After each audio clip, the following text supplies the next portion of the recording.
So now the topic is the corrosion. Corrosion क्या होता है? क्रोजन एक प्रोसेस है जिसमें जो मेटल है वो धीरे धीरे ख़त्म होना शुरू हो जाता है due to the attack of the atmospheric gases such as moisture और हम कह सकते हैं ऑक्सीजन एटसेट्रा। और उसमें जो मेटल का जो सरफेस है उसका कंपाउंड बनना शुरू हो जाता है लाइक ऑक्साइड सल्फाइड एटसेट्रा। उस प्रोसेस को हम क्या कहते हैं कि corrosion. Now rusting. Rusting mainly जो लोहे पर जंग लगता है उसको हम क्या कहते हैं? रस्ट। और रस्ट का फॉर्मूला क्या होता है? Fe2O3.xH2O and it's name is the ferric oxide. Now example जो है rusting of iron, tarnishing of silver. आपने देखा होगा चांदी पे थोड़े टाइम बाद काली होनी शुरू हो जाती है, उसको कहते हैं टार्निश हो रही है, तो बाद में पॉलिशिंग करवाते हैं तो देन वो ठीक हो जाती है। ऐसे rusting of iron. Now corrosion का मैकेनिज्म क्या है? ये मैंने आयरन पे क्रोजन का जो मैकेनिज्म डाला, ये हमेशा ये काफ़ी टाइम के क्वेश्चन है, 3 नंबर में थ्योरी में आता है, तो इसको अच्छे से प्रिपेयर करना। So mechanism of the corrosion. Now this is a metal. तो ये है वाटर ड्रॉप्स और ये है कैथोड, ये है एनोड। एनोड में मेरे पास iron. Iron will loss its electron. Fe2 positive plus 2 electron. Electron lose होंगे इसलिए उसके ऊपर क्रोजन आ रहा है, रस्टिंग हो रही है उसकी। O2 + 2 H2O, ऑक्सीजन और मॉइस्चर से जो वाटर आएगा plus 4 electron will form 4 OH negative. Now reactions at anode and at cathode, then write down the overall reaction. ठीक है, आप ये वाली ओवरऑल रिएक्शन प्रेफर करना। Now factors which promote corrosion, मतलब रीजंस क्या होते हैं क्रोजन के? मेटल की रिएक्टिविटी ज़्यादा होती है, जितनी ज़्यादा रिएक्टिविटी होगी उतनी जल्दी क्रोड हो जाएगा। इम्प्योरिटी, जितनी ज़्यादा इम्प्योरिटीज मेटल के ऊपर प्रेजेंस होंगी उतने ज़्यादा चांसेस होंगे क्रोजन के। प्योर मेटल क्रोड नहीं होता, अगर इम्प्योर है तब क्रोड होगा। तो प्योर आयरन को कभी रस्ट नहीं लगेगा। जो हमें आयरन मिलता है हमेशा उसमें इम्प्योरिटीज होती हैं, इसलिए वो उसको रस्ट लग जाता है।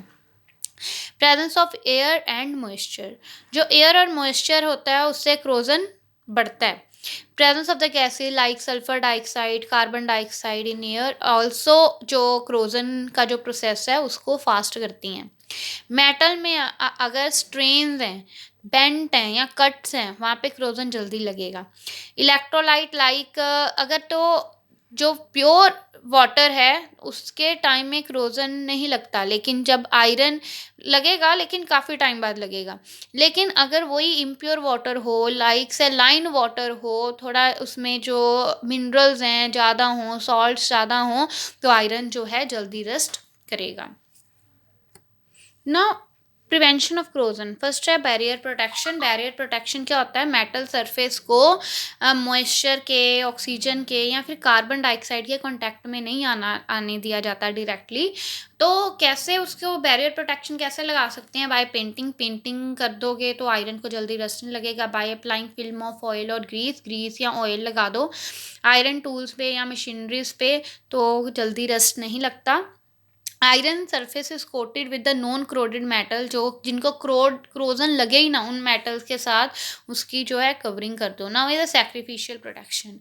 सैक्रिफिशियल प्रोटेक्शन क्या होता है कि आयरन की कवरिंग करना उस लेयर से जो आयरन से भी एक्टिव है। अब एक्टिव ज़्यादा होगा उसकी ज़्यादा जल्दी क्रोजन होगी। तो जब तक वो आयरन के ऊपर होगा, बिकॉज समटाइम्स बाद वो भी इलेक्ट्रॉन लूज कर देगा, वो भी क्रोड हो जाएगा, वो भी धीरे धीरे जो है उतरना शुरू हो जाएगा। तो सैक्रिफिशियल प्रोटेक्शन, सैक्रिफाइस मतलब होता है बलिदान देना। तो लाइक जिंक है, अगर आप करो गैल्वनाइजेशन, गैल्वनाइजेशन प्रोसेस होता है जिसमें हम जिंक की कोटिंग करते हैं आयरन के ऊपर। तो जिंक जो रिएक्टिव ज़्यादा है आयरन से, तो जिंक जो है पहले जो है कांटेक्ट में आएगा विद द वाटर और ऑक्सीजन। तो जिंक की जो है वो धीरे धीरे ख़त्म होना शुरू हो जाएगा। बच क्या जाएगा? बच जाएगा हमारे पास बाद में आयरन। देन आयरन को लगेगा क्रोजन, लेकिन कुछ जब तक हमारे पास जिंक है ऊपर तब तक उसको क्रोजन नहीं लगता। उस प्रोसेस को हम क्या कहते हैं? Sacrificial protection. Now is electrical protection और कैथोडिक प्रोटेक्शन। ये बेसिकली जो ज़मीन में जो हम वायर्स वगैरह यूज़ करते हैं उसमें जो है हमारे पास ये प्रोटेक्शन हम यूज़ करते हैं। इसमें क्या होता है, जो आयरन ऑब्जेक्ट है जिसको हम प्रोटेक्ट करना चाहते हैं क्रोजन से, तो इलेक्ट्रिकल प्रोटेक्शन क्या होता है? जो आयरन ऑब्जेक्ट है जिसको हम प्रोटेक्ट करना चाहते हैं क्रोजन से, उसको मोर एक्टिव मेटल से डायरेक्टली कनेक्ट कर देते हैं थ्रू अ वायर, या डायरेक्टली उसके ऊपर लगा देते हैं लाइक सैक्रिफिशियल प्रोटेक्शन, या फिर through a wire. The iron object act as the cathode, and जो प्रोटेक्टिंग मेटल है वो एक्ट करेगा एज अ एनोड, मतलब एनोड पे वो जाएगा जिसने इलेक्ट्रॉन अपने लूज करने हैं। So anode is usually used up due to the oxidation. Anode कहाँ पे यूज होता है? जहाँ पे ऑक्सीडेशन करनी है मेटल की। तो इसका मतलब क्या है, जो मैंने आयरन से ज़्यादा एक्टिव मेटल लगाया है उसकी क्या होगी? ऑक्सीडेशन। एंड इसी तरह क्या होगी, जो ऑक्सीडेशन होगी उस मेटल की, वो वायर के थ्रू इलेक्ट्रॉन ट्रांसफ़र होंगे, एंड वो आयरन तक पहुंच जाएंगे, और आयरन की जो क्रोजन है वो नहीं हो पाएगी। तो इसको हम क्या कहते हैं? Cathodic protection, as iron in this work as a cathode. Now using anti rust solution, नाम से ही पता लग गया ऐसा सोल्यूशन यूज़ करो जिससे रस्टिंग लगे ही ना।